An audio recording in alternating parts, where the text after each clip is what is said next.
Hello, and welcome to this module of the Technology at Your Library course. Right now, we're going to be talking about digital literacy.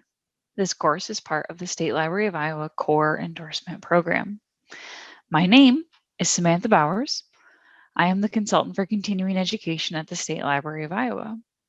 My contact information is here and will also be included at the end in case you have other questions for me about this topic. So where are we headed on this digital literacy adventure? First of all, we're going to define digital literacy. We're going to talk about what it is and a little bit about what it isn't, or what it isn't totally. There's a lot of concepts of literacy in the library space. So I want to make sure we're specifically here talking about digital literacy. We're going to talk about why it's important for you and your library. And we're going to see a couple examples of how you can put some digital literacy practices into action in your library. A lot of the content for this webinar is coming from the Standards Section 5, Library Access Virtual Spaces.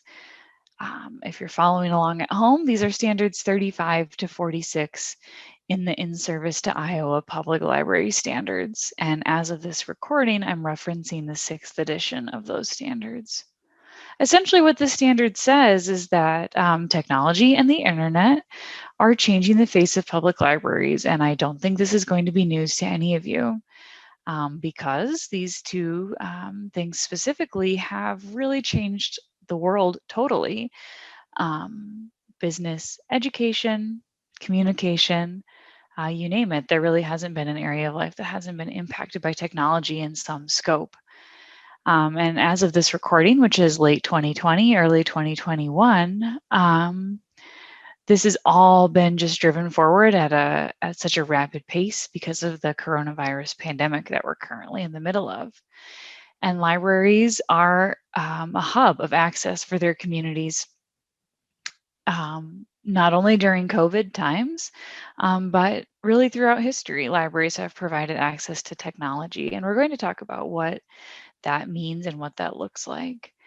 They're also often the only place where someone could come for help with finding, evaluating, and using information that they find, whether it is on a place like the internet, some sort of network or web, or even in the books or other media that they consume. Libraries are just such a resource to their communities in that sense.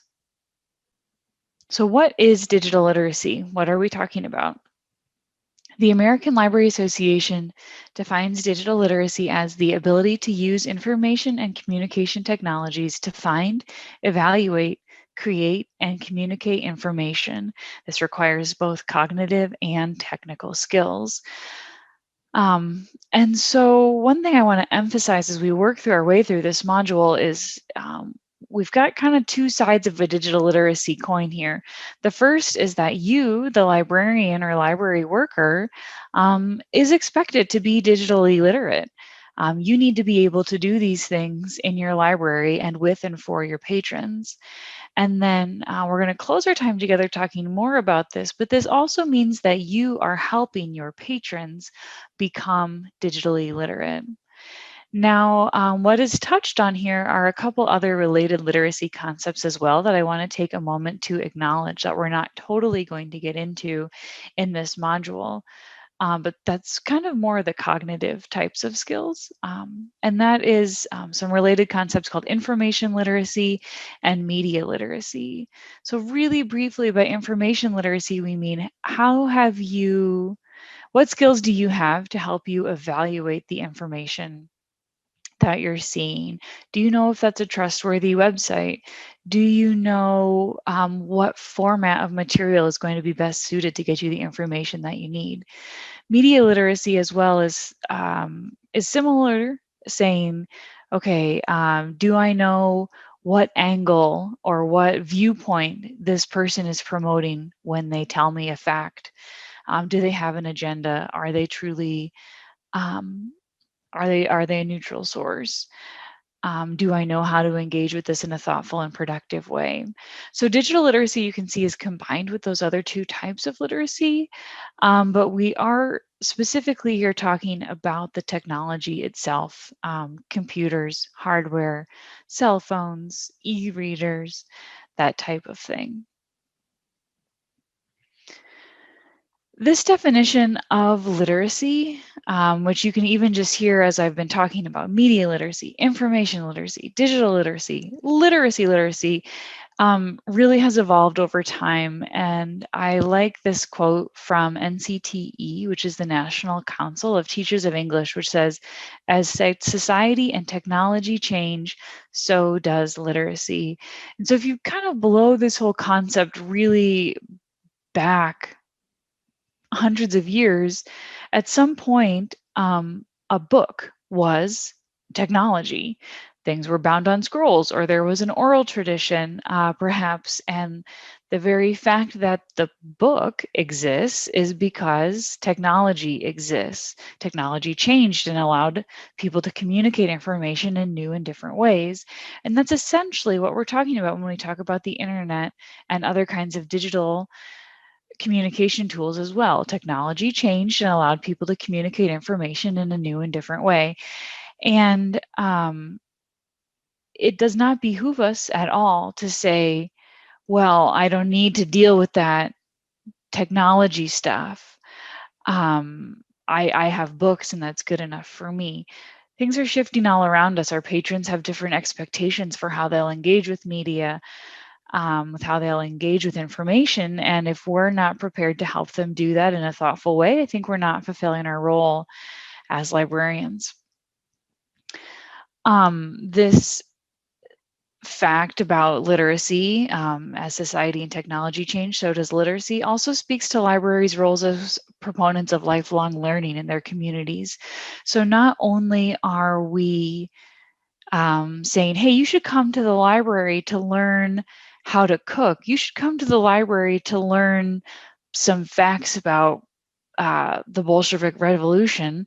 You should come to the library to learn a new skill or a new research, to do a new research project. You should also be involved and in touch with the library to stay digitally literate. We're promoting lifelong learning in ourselves and in our communities when we efficiently promote digital literacy. I also want to pause on this slide to talk a little bit how you might say, well, I don't need to think about digital literacy because I only serve teens and kids, and these kids these days, they're all digitally literate. Or maybe I don't need to worry about digital literacy because everyone I work with is so old, they don't even care. And I just want to, as a millennial especially, just point out and say, let's not be fooled by generations or ages here. I personally know lots of millennials that I would consider completely digitally illiterate. And I know plenty of baby boomers and beyond who have very savvy tech skills that I would consider digitally literate. And so don't think I don't need to deal with this because of a certain fact or feature of my patron base. That's just not true. And the example I always come back to is when I was in graduate school and teaching college freshmen. I worked with a young man who was 18 and didn't have a clue how to send an email. So in other words, he was a digital native. He had certainly grown up around computers and grew up knowing what email was, but he was in no way, shape, or form digitally literate. On the other hand, we, like I said, I know lots of older folks as well, and I can give lots of examples who have gone out of their way to become very savvy interactors with the digital technology in their lives. So all that to say, the technology and the society around us inform the kinds of literacy we promote, not necessarily other facts or features about our users. Now, my story about the young man from my grad school days who did not know how to send an email is also a good example here of another part of digital literacy we need to talk about when we talk about libraries, which is the digital divide. And the Urban Libraries Council defines this essentially as the gap between those with internet access and without. And we're going to get more into where some of those gaps especially exist. But I want to say again, just to iterate, if you don't think that digital stuff is something your library needs to worry about, your library, whether you realize it or not, is helping to close literacy gaps of all kinds. So the story time programming that you do for kids, or the other kinds of outreach or community or collection development events that you do, are all helping to close literacy gaps. So you're teaching kids to read, to count, to recognize colors. You're teaching adults um, what is a good news source, or what is a good piece of information that's going to help answer their questions. So you're always closing literacy gaps, and the digital divide and the digital literacy gaps existing in our culture and society are just another kind of gap that you can help close. When we talk about the digital divide, we see a couple of key places where there are big splits in our society, and urban versus rural is a big one. We're going to see a chart in a couple slides that shows that Iowa is not quite as bad as some other rural states when it comes to internet access. But there are approximately 21 million people in the US. That's a statistic from the Pew Research Center, that don't have an internet connection. And in rural areas, it's about 3 in 10 people, or 27% of the US population in rural areas, with no internet access at home. And this also is evident in income levels. So with in lower income households, and by Pew, this is defined as people with $30,000 or less in annual income, that's up to 44% of adults with no broadband access at home. Similarly, 35% of lower income households with children in school don't have a broadband connection at home. And so what we see on this next slide is really how that gap in particular is hard on families. These statistics were collected in early April, so kind of right at the height of the pandemic here in the US, the first wave of pandemic here in the US.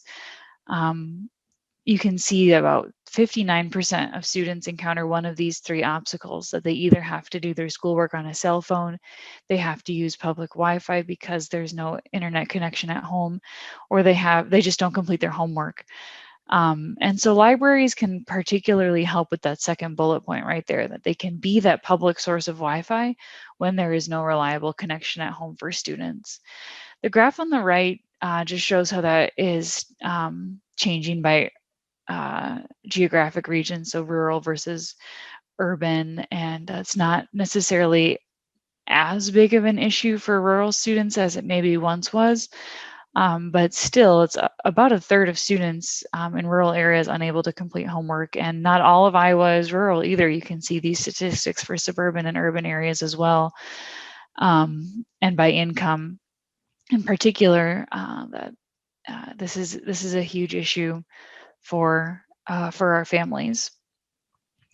I mentioned that Iowa is not in as bad a shape as some states when it comes to rural broadband access, but the lighter the color on this graph, the less broadband availability there is. And in the top right, I won't read the numbers off to you, but you can see exactly how broadband is defined. And this graph taken from the Cedar Rapids Gazette, based on reporting that they did a couple years ago in 2019 into broadband availability. So in your library, what are some practical ways that you can be promoting digital literacy and technology? These again, some pointers from the In Service to Iowa Public Library standards. A Tier 1 standard is that you offer one or more internet-enabled devices for public use, and all of these standards apply to public use, not just for staff. These can be desktops or laptops or tablets. And then related to that you have staff who are trained to use them. So you're not just handing it to somebody and saying, go nuts, but you are all engaged in becoming productively using these tools for whatever need you might have. Of course, this also means you're budgeting for updates. We talk about this in other places in the endorsement program, but you have separate hardware and space for children and youth when we're talking about computers.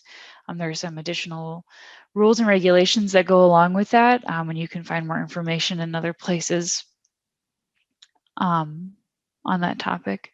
A Tier 1 standard is also that you have a printer for public use in your library. Providing wireless internet in and around your library is a Tier 2 standard, and broadband is optional. A Tier 3 standard is that you maintain a website. We've got more coming on that in the next module. And then another great way to help people become digitally and media literate in your community is to offer and support e-resources such as ebooks and audiobooks, research databases like Gale or EBSCOhost, or that you have digitized local collections, maybe cemetery records or a local newspaper or something like that. Another practical way that you can begin to implement digital literacy initiatives in your library is through media mentorship. And this is how the ALSC, which is the Association for Library Service to Children, talks about media mentorship. So these are folks who are actively engaged with children and families interacting with digital media provided within the library context, guiding children through positive and efficient uses of technology, and modeling for caregivers how they can support digital literacy and development. And linked here is a white paper that the ALSC put together that has some really great ideas for folks, and explains that being digitally literate is more than just sitting down in front of digital media for a certain amount of time and calling it good and efficient. It really is about positive and fruitful experiences, teaching families and children how to engage with media in fruitful ways rather than just consuming Netflix show after Netflix show, for example. Not that there isn't a role for that, but that we're engaging in other kinds of educational media or doing productive things online. For example, teaching how to send an email. Maybe a student can be involved in a teen planning committee or some other library volunteer role where they get to see digital literacy modeled and develop those skills for themselves. I'll close here with a few resources for you or for your community. The first is from the Public Library Association. It's digitallearn.org. And also the North Star Digital Literacy Program. These are great tools for you if you're feeling after watching this like, man, I don't even know how to plug in a computer, let alone teach someone how to connect their e-reader to the Bridges platform. These are some great ways for you to just get more comfortable with the digital tools available to you in your library. It also is a great resource for you to potentially work with a patron on. Maybe you don't have time to sit down and teach them how to do something, but digitallearn.org and North Star Digital Literacy are both great places for you to refer them to for some practice on some of these sort of basic computer skills. I really do recommend this article, this position paper from the National Council of Teachers of English, NCTE, where they defined literacy in a digital age. I think it's of incredible value, not only for educators, who's their primary audience, but also for librarians, how we and our communities can efficiently and productively consume and produce digital media. The Pew Research Center is a great resource for more information on the digital divide. They have quite a lengthy article linked on this slide here where they talk a lot about the gaps in income by income level and by geography facing the US and what different agencies are trying to do to begin to close those gaps, whether it's through legislation or some other creative ways to lower costs of broadband internet and make digital tools more accessible across the country. and in all settings. And then the last article linked here is from Consumer Reports and just some more practical ideas for how libraries and schools, specifically during the coronavirus pandemic, were creative in helping their libraries engage, helping their communities engage in digitally literate activities, particularly in underserved areas.